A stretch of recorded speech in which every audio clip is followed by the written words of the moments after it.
한국은행이 치솟는 물가를 잡기 위해서 기준금리를 1년 만에 0.25%포인트 전격 인상했습니다. 올림픽 개막이 하루 앞으로 다가온 가운데 우리나라 축구대표팀이 카메룬과 오늘 첫 경기를 갖습니다. 일주일 만에 열린 국회 쇠고기 국정조사 특위가 한승수 국무총리의 일방적 불참으로 파행을 겪었습니다. 입추인 오늘 서울이 33도까지 올라가는 등 전국이 30도가 넘는 불볕 더위를 보였습니다. 이상은 이 시간 주요 뉴스입니다.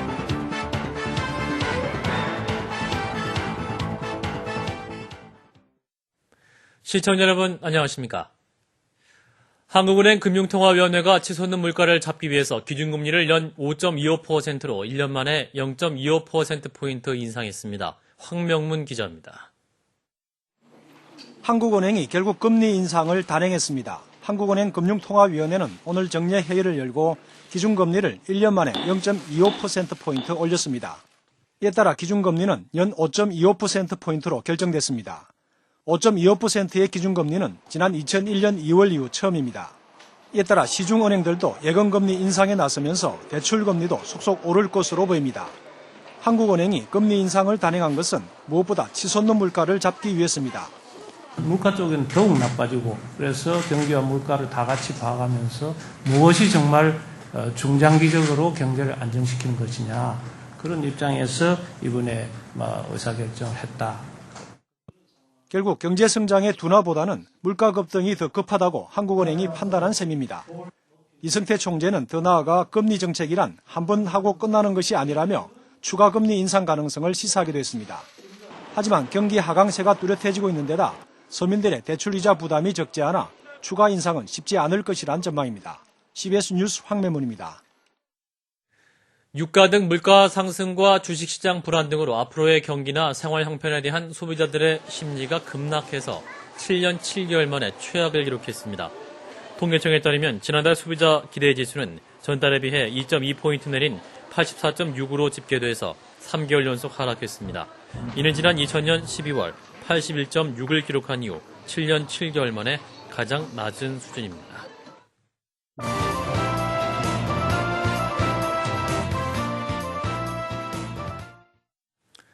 오늘부터 베이징 올림픽 소식을 전해드리는 코너를 준비했습니다. 첫 소식으로 올림픽 축구 대표팀의 경기 소식부터 전해드립니다.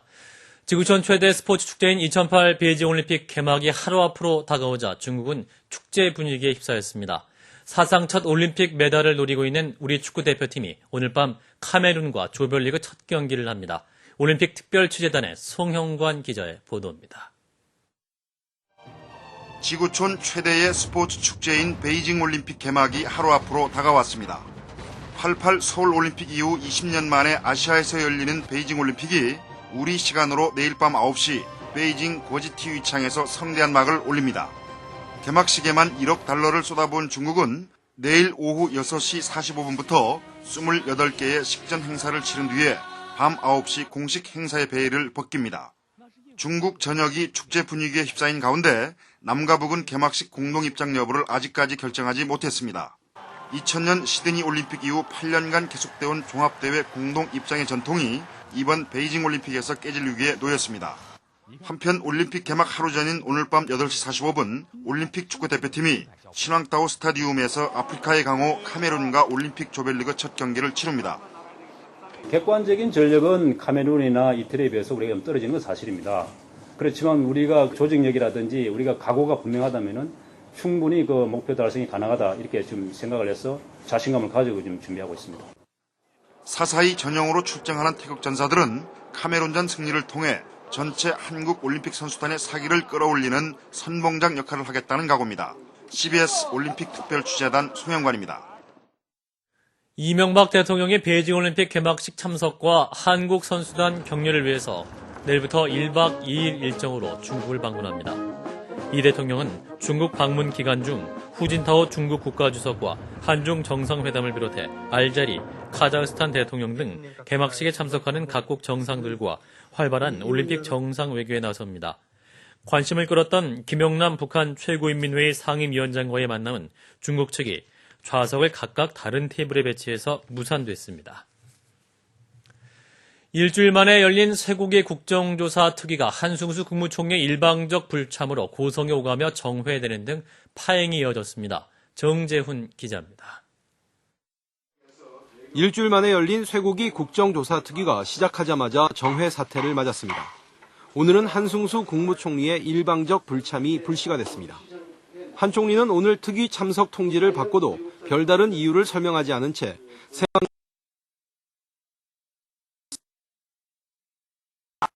이야기도 없이 오늘 참석을 안 했습니다. 그에 대해서는 정말 의원님들과 같이 유감스럽게 생각을 하고 있고요. 한 총리 대신 참석한 조중표 국무총리 실장은 총리가 꼭 특위에 참석할 이유는 없다는 논리를 폈습니다. 기존의 관행이라는 것이 국회가 국무총리의 원활한 국정 수행을 배려하기 위한 것으로서 앞으로도 이런 관행이 계속 지켜지기를 저희들은 바라고 있습니다. 이에 대해 민주당 등 야권은 국민을 대표하는 국회를 모독하는 처사라며 반발했습니다. 국회를 총리가 무시하는 데 대해서 우리 국회도 그렇다면 국회법에 따른 어떤 절차에 따라서 법 규정에 따라서 할 수밖에 없다는 말씀을 드리고, 한나라당은 일단 특위를 진행하자고 제안했지만 회의는 고성이 오가는 언쟁 속에 중단됐습니다. 쇠고기 국정조사 특위는 한 총리의 불참으로 또다시 오는 11일로 연기되는 등 파행이 계속되고 있습니다. CBS 뉴스 정재훈입니다. 한나라당이 자유선진당과 국회 원구성을 강행하겠다고 연일 압박하고 나선 반면 민주당은 대통령 사과 없인 원구성에 참여하지 않겠다고 맞서는 등 여야 대립이 격화되고 있습니다. 한나라당은 원구성 협상을 거부하고 있는 민주당을 향해서 강력히 비난하며 한나라당과 자유선진당만의 원구성 협상 가능성을 강하게 제기했습니다. 그러나 민주당은 청와대 장관 임명 강행을 비난하면서 대통령의 사과를 요구하며 앞으로 장외 투쟁을 벌일 계획입니다. 독립운동 후손들로 이루어진 8.15 광복회회 등이 광복절을 건국기념일로 추진하는 데 대해서 헌법 위반이라며 헌법재판소에 헌법소원을 제출했습니다. 독립운동 후손들은 현행 헌법이 3.1운동으로 건립된 대한민국 임시정부의 법통을 계승했다고 명시한 만큼 8월 15일을 굳이 건국절로 이름을 바꿀 필요가 없다면서 이는 임시정부의 법통을 부정하려는 의도가 있는 것이라고 주장했습니다.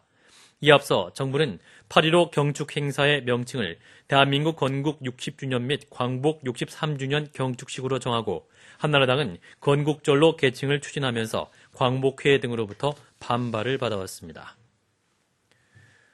한국 영화계에서 B급 영화를 많이 만든 유승환 감독이 다찌마와리 악인여 지옥행 급행열차를 타라를 제작해서 코믹 액션 영화로 관객을 찾아옵니다. 또한 한석규 차승원 주연의 눈에는 눈, 이에는 이는 개봉 5일 만에 100만 명을 돌파하는 등 스타일리시한 액션으로 화제를 모으고 있습니다. 새로 나온 영화 윤홍군 기자가 소개해드립니다. B급 영화 다찌마와리 악인이여 지옥행 급행열차를 타라가 코믹 액션을 선보입니다. 유승환 감독이 연출을 맡은 이 영화는 임원희, 공효진, 박시연, 유승범 등이 가세해 비밀 스파이 다찌마와리가 사라진 1급 기밀 문서를 찾기 위해 세계 전역을 넘나들며 펼치는 코믹 첩보전을 그리고 있습니다. 세계 각국을 돌아다니면서 벌이는 동양 첩보 영화죠. 오리엔탈 스파이 무비. 첩보원 역의 임원희는 과장된 액션에 강렬한 눈빛과 2대8 가르마, 너털 웃음 등으로 다찌마와리의 매력을 보여주고 있습니다. 다찌마와리를 두고 삼각 로맨스를 펼치는 공효진과 박시연 두 여배우들의 섹시함에 대결도 볼거리입니다. 공효진은 완벽한 변신술을 자랑하는 금연자 역으로 칼같은 냉철함과 과감한 액션을 선보이고 있습니다. 박시연은 섹시함과 청순함을 동시에 지닌 골드걸 마리 역으로 변신해 여성 스파이의 매력을 발산하고 있습니다. 저작권 문제로 난항 끝에 개봉한 다찌마와리가 관객들에게 어떤 평가를 받을지 기대가 됩니다. 또 하나의 기대작 눈에는 눈, 이에는 이가 가세합니다. 대낮 서울 도심 한복판, 수십억 원 현금 수송 차량 강탈 사건에 이어 제주도 공항에서 600kg 금괴가 연기처럼 사라집니다. 초반 속도감 있는 자동차 추격신이 눈길을 사로잡습니다. 한석규, 차승원이라는 베테랑 톱스타들이 주연을 맡아 못 말리는 연기 열정이 캐릭터에 고스란히 녹아있습니다.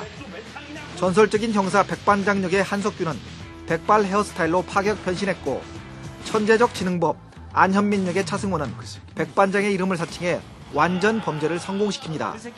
분노한 백반장은 안현민의 아지트를 급습하지만 안현민은 번번이 백반장의 그물망에 빠져나갑니다. 승자를 알 수 없는 숨막히는 대결을 그린 눈에는 눈, 이에는 이가 한국 영화의 자존심을 살릴 흥행의 주역으로 떠오르고 있습니다. CBS 뉴스 윤홍근입니다.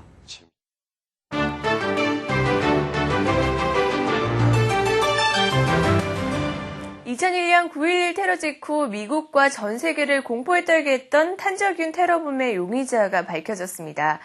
하지만 용의자는 수사망이 좁혀오면서 지난달 음독 자살한 것으로 밝혀졌는데요. 용의자가 죽으면서 사건은 미해결로 남게 됐습니다. 7년 만에 베일을 벗은 탄저균 테러, 화면으로 함께 확인해 보시죠. 탄저균 테러범의 용의자로 지목된 브루스 아이빈스. 수사당국은 육군 생화학무기 연구소의 실험실 책임자였던 아이빈스가 지난달 수사망의 압박을 받고 자살한 것으로 밝혔습니다. A flask that's effectively the murder weapon from which those spores were taken that was controlled by Dr. Ivins. Anthrax in that flask was created by Dr. Ivins. 편지 봉투에 배달된 탄저균 테러. 부시 대통령과 미국 언론은 오사마 빈 라덴과 알카에다 소행으로 단정 지어왔는데요. 용의자가 자살을 하면서 사건 진상에 관한 의혹은 더욱 커질 것 같습니다. 멕시코의 한 여성과 싸워 화제가 되고 있는 200kg이 넘는 커다란 사자. 마을 주민들은 동물원에서 도망친 사자를 잡기 위해 나섰습니다. 이모와 조카를 태우고 있던 당나귀는 갑자기 사자의 공격을 받아 다리를 물렸습니다. 여성은 사자가 당나귀를 공격했지만 침착한 마음으로 사자가 달아날 때까지 칼을 휘둘러 싸웠다고 하는데요. 조카를 지키려는 마음에 사자와 싸울 수 있는 커다란 용기가 생겼던 것 같습니다. 1825년 스페인으로부터 독립한 볼리비아에서는 건국 183주년을 맞는 행사가 열렸습니다. 하지만 다음 주 모랄레스 볼리비아 대통령의 신임 투표를 앞두고 분열 상태를 보이고 있는 볼리비아. 대통령의 보안을 위해 라파즈에 위치한 대성당에 장병들이 배치됐습니다. 모랄레스는 2005년 12월 대선에서 압승하면서 최초의 원주민 출신 대통령이 됐고 소외되어온 원주민과 저소득층 보호에 우선순위를 두면서 부유층은 모랄레스에게 등을 돌리게 됐는데요. 다음 주 모랄레스 대통령의 신임 투표 결과가 어떻게 나올지 주목됩니다. 지금까지 박주연이었습니다.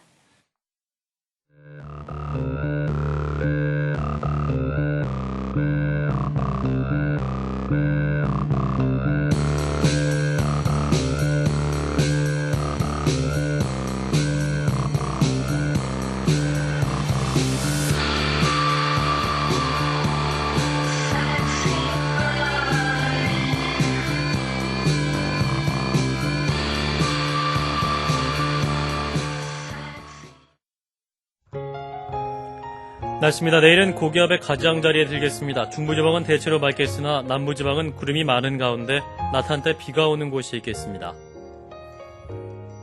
내일 아침 최저기온 20도에서 24도, 낮 최고기온은 27도에서 33도가 되겠습니다. 서울의 현재 기온 32도입니다. 이상으로 CBS 뉴스를 마칩니다. 고맙습니다.